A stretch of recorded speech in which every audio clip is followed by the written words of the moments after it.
بسم الله الرحمن الرحيم.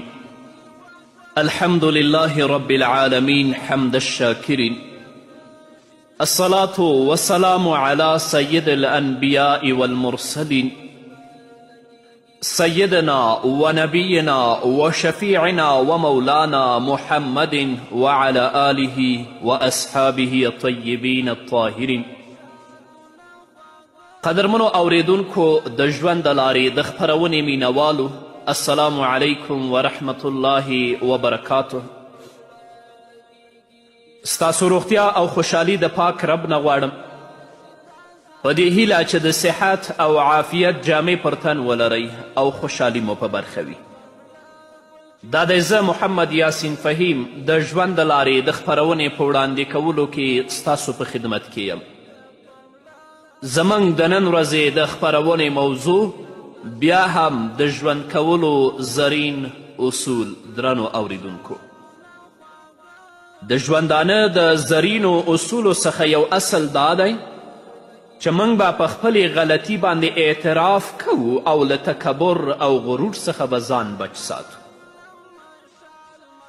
ډېرې داسې ستونزې شته چې له امله یې د دوه ورونو ترمنځ دښمني او عداوت تر 2 یا 3 کالو پورې رسی، او په ځینې وختونو کې خو یې دغه کینه او عداوت تر عمره پاتې شي. د دې مسئلې آسانه د حل لار دا ده چې یو ورور بل ورور ته ووایي غلطي زما وه، زه بښنه غواړم. وړاندې له دې چې د اور لمبه ترې جوړه شي، هره خوا ترې اور واخلي او هر څه خاورې ایرې کړي، د نفرت د سکروټو په مړو کولو کې تادي وکړئ. د نفرت سکروټو باندې اوبه واچوئ. که یو کس بل ته ووایي زه افسوس کوم، قصور او کوتاهي زما وه او ستا زړه پاک دی، هیڅ مشکل به نه وي، هیڅ کینه به نه وي، هیڅ عداوت به نه وي. نو که موږ او تاسو د خاکساري او تواضع داسې مظاهره وکړو او خلکو ته داسې الفاظ ویل زده کړو لکه پاس مو چې وویل چې زه افسوس کوم، قصور او کوتاهي زما ده، ستا زړه پاک دی، نو ژوند به څومره آسانه او خوندور شي. خو موږ داسې نه دي کړي چې په خپلې غلطي باندې اعتراف وکړو او له تکبر څخه ځان وساتو. نه، په خپلې غلطي باندې هم ټینګ ولاړ یو او د تکبر څخه کله هم موږ ځان نه دی ساتلی. همدا وجه ده چې په ستونزو، کړاوونو او بدبختیو کې راښکیل یو. د دوو مخورو او د قدر وړ صحابو کرامو ابو ذر او بلال رضی الله تعالی عنهما ترمنځ په کومه خبره لانجه رامنځته شوې وه. حضرت ابو ذر رضی الله تعالی عنه د غصې په حال کې سیدنا بلال رضی الله تعالی عنه ته د ابن سودا آواز وکړ، یعنی ای د تورې حبشۍ ښځې زویه. بلال رضی الله تعالی عنه د دې خبرې شکایت محمد رسول الله صلی الله علیه وسلم ته وکړ. نبی کریم صلی الله علیه وسلم حضرت ابو ذر رضی الله تعالی عنه را وغوښت او پوښتنه یې ترې وکړه آیا تا بلال رضی الله تعالی عنه ته کنځلې کړي دي؟ ابو ذر رضی الله تعالی عنه ورته وفرمیل هوکې. نبی کریم صلی الله علیه وسلم ورته وفرمیل آیا تا د هغه د مور یادونه کړې ده؟ ابو ذر رضی الله تعالی عنه وفرمیل ای د الله رسوله، څوک چې له خلکو سره چیړ کوي، څوک چې د خلکو سره جنجال کوي، د هغه د مور یادونه خامخا کیږي. نبی کریم صلی الله علیه وسلم ورته وفرمیل په تا کې ناپوهي شته، یعنی په تا کې د جاهلیت د زمانې خوی لا پاتې دی او باقی دی.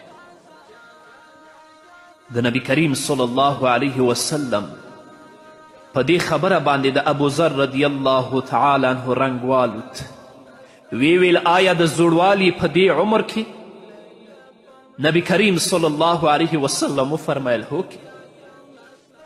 د دې نه وروسته بیا محمد رسول الله صلی الله علیه وسلم ابو ذر رضی الله تعالی عنه ته د ما تحت سره د سلوک کولو طریقه وښوده او ویې فرمایل څوک چې الله رب العزت ستاسو ماتح کړي یعنې ستاسو د لاس لاندې وي هغوی ستاسو ورونه دي.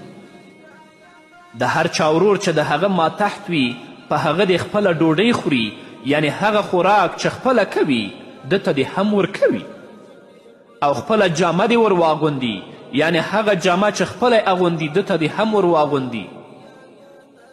ده ته دې د داسې کار کولو نه وایي چې د ده له وس نه د باندې وي. که کومه چاره نه وي نو په همدغه کار کې دې ورسره مرسته وکړي.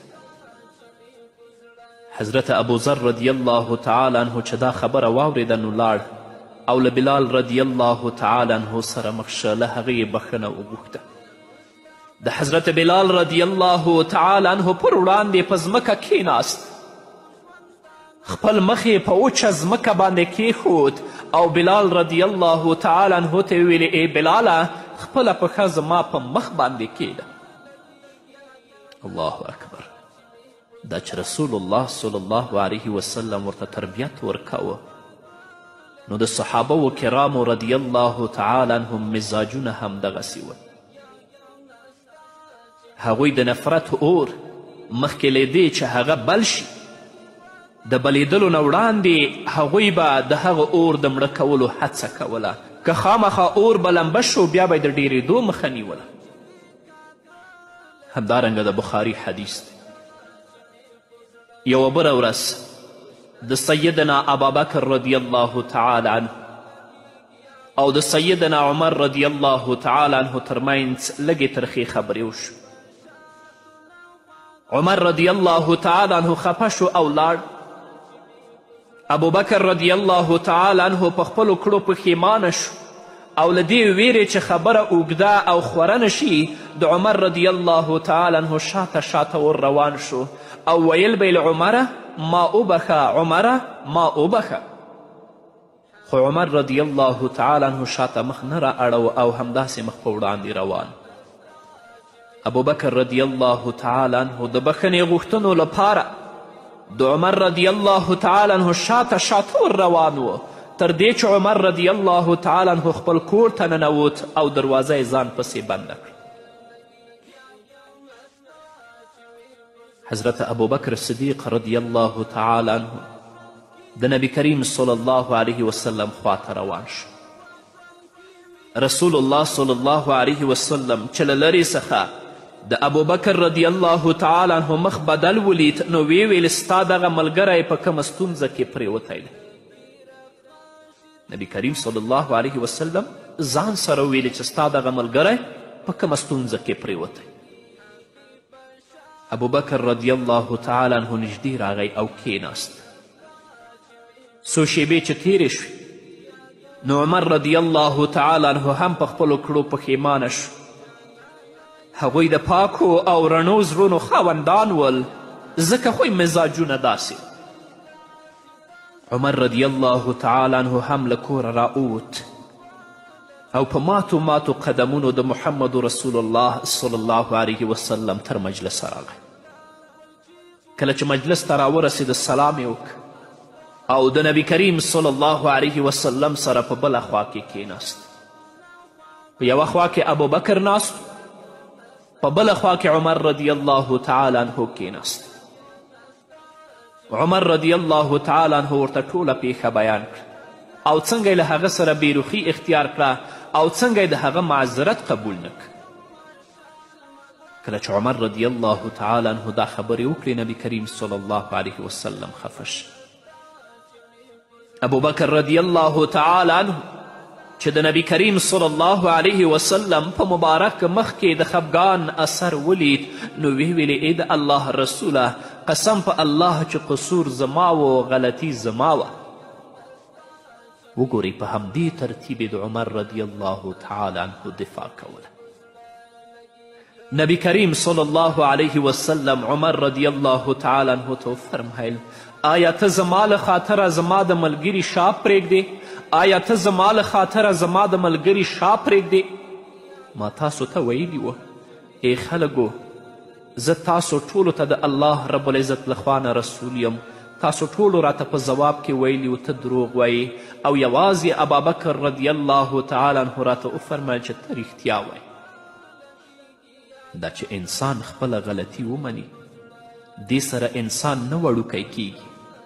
د انکسار او تواضع تقاضا همدغه ده چې انسان د منډه کېدو پر ځای په خپله غلطي اعتراف وکړي. د مسلم حدیث دی، نبی کریم صلی الله علیه وسلم فرمای کم کس چې د الله لپاره تواضع اختیار کړي الله رب العزت به هغه پورته کوي، یعنی درجه به الله رب العزت لوړوي او د خلکو په منځ کې به هم معزز شي.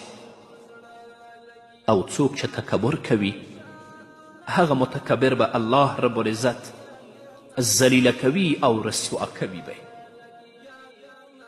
همدارنګه د ژوندانه د اصولو نه بل اصل دا دی چې د خلکو له اصلاح وړاندې موږ خپل ځان اصلاح کړو. د خلکو له اصلاح وړاندې خپله اصلاح بېحده اړینه ده. داسې ونه شي چې خلک د ځان اصلاح ته ښه پاملرنه وکړي او ته په همغه ځای کې پاتې شي په کوم ځای کې چې وي. په ځانګړې توګه کله چې ته په یو داسې ځای کې دنده ولرې چې ستا کار په هدایت، توجیه او د خلکو په اصلاح باندې مبني وي. که په داسې ځای کې د دنده وه نو پوه شه چې د خلکو نظرونه ستا څارنه کوي او ستا هر یو حرکت نوټ کیږي، نو د دې لپاره تر خپله وسه پورې د قانون د قاعدې خیال وساته. عمر رضی الله تعالی عنه یوه ورځ د خلکو ترمنځ جامې وویشلې. هر چاته یوه جوړه جامې ورسېدې. د جمعې په ورځ امیر المؤمنین عمر رضی الله تعالی عنه پورته شو او په خطبه کې داسې وویلې الله رب العزت پر تاسو زما سمع او طاعت فرض کړی دی چې تاسو به زما تابعداري کوئ. سمدواره یو تن پورته شو او ویلې ستا لپاره هیڅ سمع او طاعت نشته. عمر رضی الله تعالی عنه په حیرت سره پوښتنه وکړه ولې؟ هغه وویلې ځکه تا زموږ ترمنځ یوه جوړه جامې ویشلې دي او په خپله د 2 جوړه جامې د اغوستلو لپاره ایښي دي.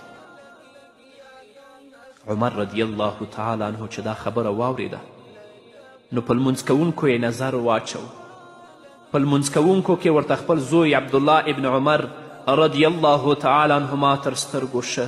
د هغه په لیدو یې وویلې عبدالله ابن عمره پورته شه.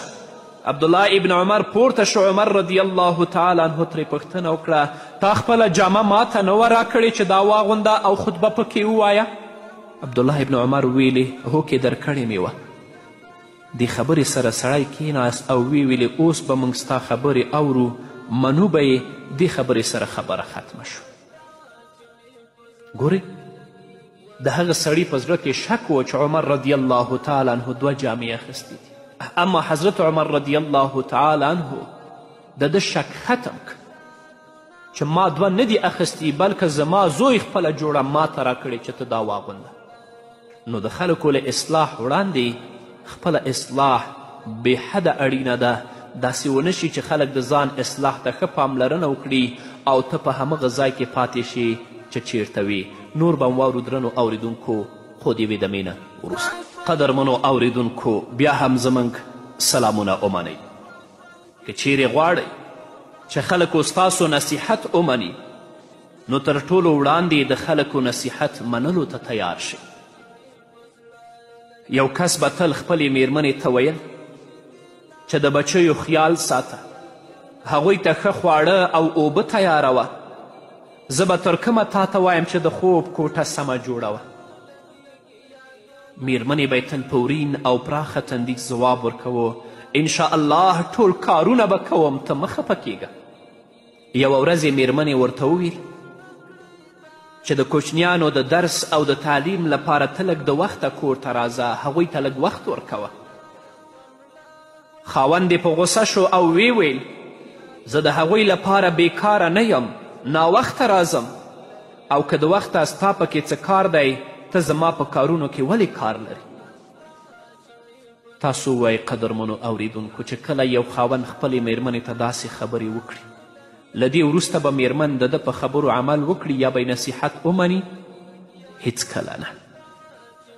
عقلمند انسان او هوښیار انسان د کور په دیوالونو کې سوری نه پرېږدي چې خلک پکې د ده کور ته وګوري. هغه خلکو ته وار نه ورکوي چې خلک د ده د ذات په اړه د شکوکو او شبهاتو ښکار شي. نبی کریم صلی الله علیه وسلم به د رمضان په مبارکه میاشت کې اعتکاف کوه. د نبی کریم صلی الله علیه وسلم مبارکه میرمن حضرت صفیه رضی الله تعالی عنها د نبی کریم صلی الله علیه وسلم ملاقات ته راغله. څو شیبې ورسره وه. کله چې بیرته کور ته ستنېدو لپاره پورته شوه نو نبی کریم صلی الله علیه وسلم هم د دې لپاره ودرید چې دا تر کوره ورسوي. په لاره کې دوه انصاري صحابه و کرامو دوی ولیدل. هغوی ولیدل چې رسول الله صلی الله علیه وسلم له زنانه سره روان دی. نو هغوی په تیزی سره د تیرېدو هڅه وکړه. رسول الله صلی الله علیه وسلم هغوی مخاطب کړل او ویل ودرېږئ، دا صفیه ده، دا زما میرمن ده. انصارو ویل سبحان الله، اذ الله رسوله. نبی کریم صلی الله علیه وسلم وفرمیل شیطان د انسان په رګونو کې د وینې په څیر حرکت کوي. زه اندېښمن شوم چې هسې نه شیطان ستاسو په زړه کې شر وانچوي. رسول الله صلی الله علیه وسلم ورته دا خبره په دې خاطر وکړه چې دا زما میرمن ده تر څو د هغوی په زړه کې شک پیدا نشي چې رسول الله صلی الله علیه وسلم له پردۍ ښځې سره څه کوي. کوشش وکړئ چې خپل زړه د خلکو په اړه او د خلکو زړونه د ځان په اړه پاک کړئ. دا ځکه چې عقلمند او هوښیار انسان د کور په دیوالونو کې سوری نه پرېږدي چې خلک پکې د ده کور ته وګوري. هغه خلکو ته وار نه ورکوي چې خلک د ده د ذات په اړه او د ده د شخصیت په اړه د شکوکو او شبهاتو ښکار شي. او په کم ځای کې چې غلطي وي د هغې غلطي د لمنځه وړلو لپاره مناسبه لار ولټوئ. نبی کریم صلی الله علیه وسلم د خپلو صحابه و کرامو سره په بنو مستلق باندې حمله وکړه. د ستنېدو پر وخت په لاره کې د دمې لپاره په یو ځای کې تم شول. مهاجرینو د اوبو راوړلو لپاره خپل غلام جهجاه بن مسعود یوې څاه ته واستوه. انصارو هم همدغې څاه ته د اوبو راوړلو لپاره خپل غلام سنان بن وبر جهني واستوه. په څاه باندې د دواړو ترمنځ نښته وشوه. د انصارو غلام د خپلې مرستې لپاره انصارو ته غږ وکړ ای انصارو، او د مهاجرو غلام هم خپلو ملګرو ته غږ وکړي ای مهاجرو. دې سره مهاجر او انصار په خپلو کې سره ګرم شول. اختلاف زور واخیست. دوی له جنګه راستانه شوي ول. دواړه ډلې خلک په غشو او نیزو سره سمبال. همدا و چې نبی کریم صلی الله علیه وسلم خبر شو. کله چې رسول الله صلی الله علیه وسلم خبر شو ژر تر ژره یې دواړه ډلې سړې کړې. دا وخت د نستوڼي مار په حرکت راغی. د منافقینو رئیس عبدالله بن ابی ابن سلول چې د انصارو یوه ډله هم ورسره وه دا په غوسه شو او ویل آیا هغوی داسې کړي دي؟ هغوی په موږ کې نفرت پیدا کول او زموږ په علاقه کې پر موږ تسلط کول غواړي. والله چې زموږ او د قریشو د چغو حال همغه ده. مهاجرو به د غربت له امله د بې ارزښته او بیکاره رخت څخه لنګ واهه. په عربو کې له دې رخت څخه چغې جوړېدلې، ځکه خو منافقینو دوی ته چغه ویل پیل کړل. ابی ابن سلول ویلې قسم په الله واورئ که موږ بیرته مدینې منورې ته لاړو نو معزز خلک به ذلیله خلک له کاره د باندې وباسي. له دې وروسته د خپل قوم وګړو ته مخاطب شو او ویل دا د ستاسو د کړنو پایله. هم تاسو دوی په خپلو علاقو کې میش کړل او دوی ته مو خپل مالونه ورکړل. قسم په الله که تاسو دوی ته خپل مالونه ورنه کړئ نو دوی به بله لار ونیسي، یعنې له دې ځایه به ولاړ شي. په همدې ترتیب دغه خبیث دړکې کولې او اخطارونه یې ورکول او د ده حامیانو و منافقینو به د ده له خبرې سره د هو سر خوراوه. په همدغه کسانو کې یو کوچنی زید بن ارقم ناست و. هغه په منډه راغی او محمد رسول الله صلی الله علیه وسلم ته یې ټوله پیښه واوروله. عمر بن خطاب رضی الله تعالی عنه نبی کریم صلی الله علیه وسلم سره په خوا کېناست و. هغه په غصه شو چې هغه منافق څنګه دومره زړه وکړه چې د نبي کریم صلی الله علیه وسلم په اړه یې داسې خبرې وکړي. د ده خیال و چې د مار د لکۍ پرې کولو څخه غوره دا ده چې مار ووژل شي. د ده په رایه د ابن سلول له وژلو سره به د فتنې جرلې ختمې شي، خو دا هم وړ خبره وه چې ابن سلول د مهاجرو پر ځای کوم انصاري سړی ووژني. یعنی مهاجر یې ونه وژني بلکې یو انصاري پورته شي ابن سلول ووژني. عمر رضی الله تعالی عنه ویلې ای د الله رسوله، عباد بن بشیر انصاری ته امر وکړه هغه به ابن سلول ووژني، خو د نبی کریم صلی الله علیه وسلم پر وړاندې د ابن سلول وژنه د حکمت د تقاضا خلاف کار و. ویل عمره بیا به څه کیږي کله چې خلک خبرې پیل کړي چې محمد صلی الله علیه وسلم خپل ملګري وژني؟ نه عمره، خلکو ته ووایه چې سمدواره حرکت وکړي. عمر رضی الله تعالی عنه خلکو ته امر وکړه چې حرکت وکړي. خلکو سمدواره حرکت وکړه. عبدالله بن ابی بن سلول ته چې معلومات وشه چې زید بن ارقم د ده خبرې رسول الله صلی الله علیه وسلم ته وړي دي، نو د نبی کریم صلی الله علیه وسلم خواته ورغی او په قسمونو کولو یې پیل وکړه چې ما دا خبرې نه دي کړي، هغه هلک دروغ وایي. د دې نه وروسته چې څه کیږي دا به واورو خو په بلې خپرونه کې. نو قدرمنو اوریدونکو، دا وه زموږ د نن ورځې خپرونه چې ستاسو درانه حضور ته وړاندې شوه. تر بلې خپرونې پورې چې زه بیا هم ستاسو درانه حضور ته راځم، تاسو ټول په لوی او بخونکي الله سپارم. پاتې ژوند مو نیکمرغه، ښاد، بریالي او کامیابه اوسئ.